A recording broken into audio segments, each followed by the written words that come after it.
आज की कहानी का नाम है भयानक हाथी। तो चलिए शुरू करते हैं।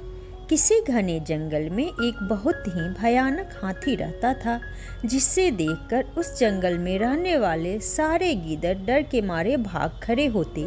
गीदड़ तो स्वभाव से ही डरपोक होते हैं, ऊपर से उस भयानक हाथी का डर उन पर और भी मुसीबत ले आया था। आखिर तंग आकर गीदड़ों ने अपनी सभा बुलाई।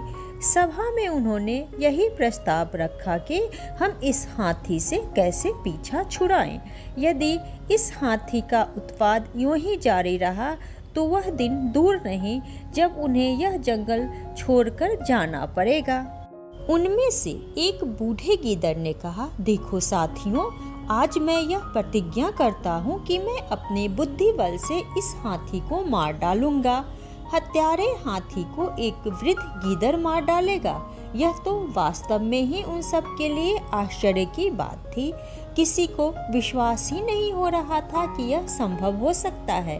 उधर बूढ़ा गीदड़ भी न तो किसी की परवाह करने वाला था और न ही डरने वाला। उसने अपने निर्णय को एक बार फिर से दोहराते हुए कहा, साथियों, मैंने जो निर्णय कर लिया है मैं उससे पीछे हटने वाला नहीं। मैं जानता हूँ आप लोग मेरी बात को मजाक समझ रहे हैं। यह बात तो दुनिया जानती है कि आज तक किसी गीदड़ ने किसी हाथी को नहीं मारा, मगर मैं गीदड़ जाति के इस इतिहास को बदलने जा रहा हूँ।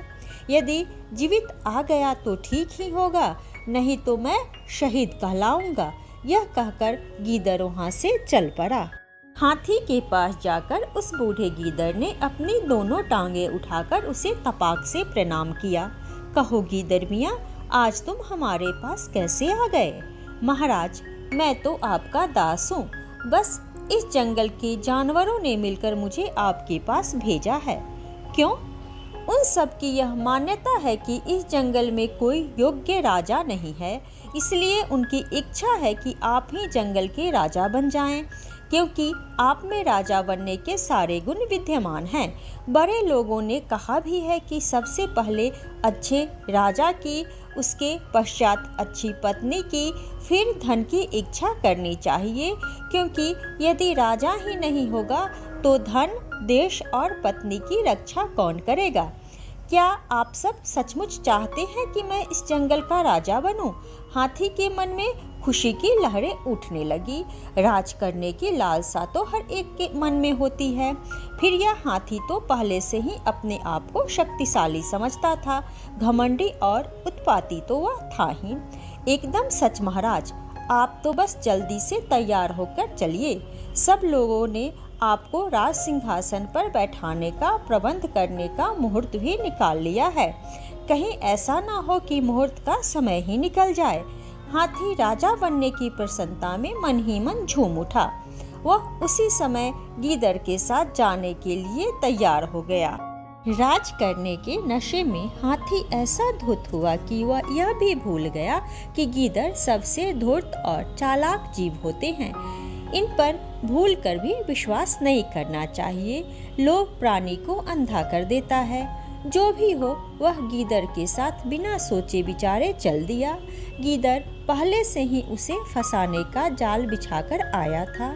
उसे पता था कि यह हाथी जब तक दलदल में नहीं फंसेगा तब तक वश में नहीं आएगा। गीदड़ उसे उसी रास्ते से ले गया जिस पर गहरी दलदल थी। राजा बनने के लालच में अंधा हाथी बिना सोचे समझे उसी दलदल में जा घुसा। बस फिर क्या था, हाथी उस दलदल में फंस गया। अब वह इतनी बुरी तरह से फंसा कि न तो वह आगे जा सकता था और न ही पीछे जा सकता था। गीदड़ दलदल में फंसे हाथी को देखकर जोर जोर से हंसने लगा और बोला, अब तुम यहीं दम तोड़ दोगे? तुमने हमें बहुत तंग किया था। तुम्हारे पास शक्ति थी, हमारे पास बुद्धि। हमने अपने बुद्धि बल से अपने बचने का उपाय कर लिया है। अब जब तक दम में दम है, इसी दलदल में तड़पते रहो।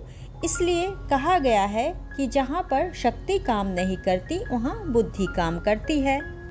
तो इस कहानी से हमें यह शिक्षा मिलती है कि ताकत के नशे में कभी किसी छोटे प्राणी पर जुल्म ना करो, क्योंकि बलवान बल से अधिक बुद्धि से काम कम लेते हैं, जबकि निर्बल की बुद्धि अधिक कार्य करती है।